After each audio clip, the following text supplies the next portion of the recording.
Hi guys, Sam from Watergate Studios. I'm going to do a video today on prepping models and what glues I use in particular plastic models and the glue that I use.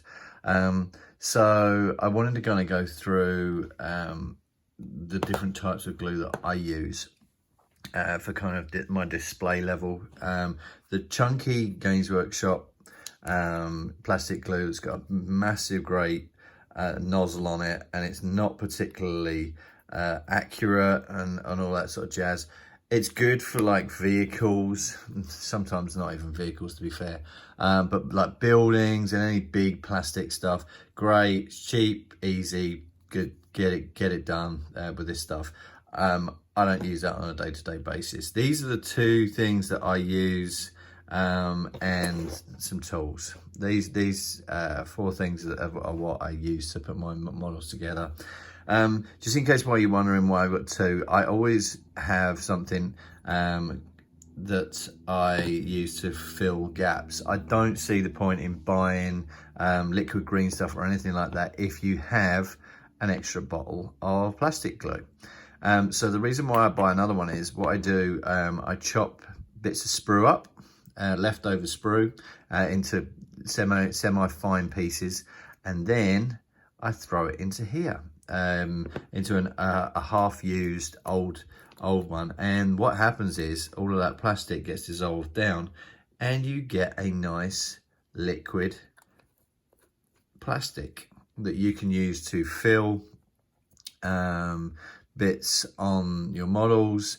It's just a good filler, but it's also really good to glue stuff together as well and give you a little bit more in there when the plastic won't necessarily fit correctly. So you can use a little bit of this in there, and again, it's just sprue broken down with the glue, and it goes on great.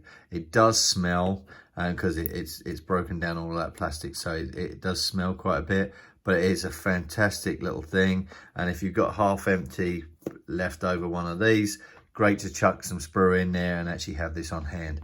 I also do have a normal pot of Tamiya extra thin cement. I like extra thin because it's a little bit more accurate, it's less crazy with coating things, it just gives that more professional finish. So I like these two and make one into a kind of plastic glue type thing, and then like a plastic filler type glue, and this one's just pure glue. And then the last two bits that I use, I've obviously got my clippers, and my clippers that I use are just some Army Painter clippers. These have lasted me a while.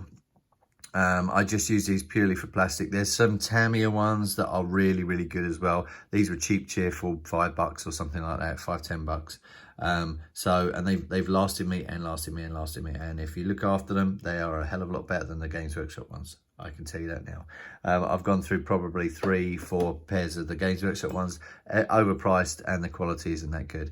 It's quick, simple craft knife. From like Hobby Lobby, Walmart, or anything like that.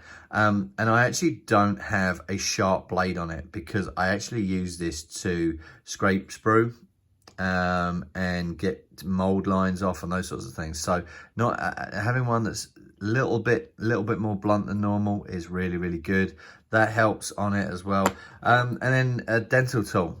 My dad gave me this dental tool a long time ago, and I have I've kept it, and it's been really good for molding with green stuff, but also being able to take off sprue. It's got a sharp enough blade on the end of it to clean up sprue and those sorts of things. I do have another dental tool around that I use. I'm trying to find it now. I don't think it's to hand at the moment, but that's very good as well. Just different shapes, just to get in, but the different ends of the dental scrapers are great to get some of that sprue and mold lines off. So that's my go to when I'm making models, along with the clippers. I'll bring them back in again. That is how I prepare my models. I'm not going to go into pinning today. I'm probably going to go into pinning another time. But for plastic models, this is what I use. I am going to do one of these on resin models as well, and larger forge weld pieces and those sorts of things. So stay tuned for that. But this, for plastic models, this sort of kit, I think you can probably get all of this for about 25 bucks from Walmart, Hobby Lobby in total, if you can find it all. And really, really good. And you can find some sculpting tools as well to replace the dental tools, but you can also pick these up on Amazon as well. I'll put a link to where I got all of these things from on the bottom of this video. Thanks for watching, and stay tuned for some more videos on what I do and how I do it. If you like this video, please like and subscribe, and I'll catch you later. Cheers, bye.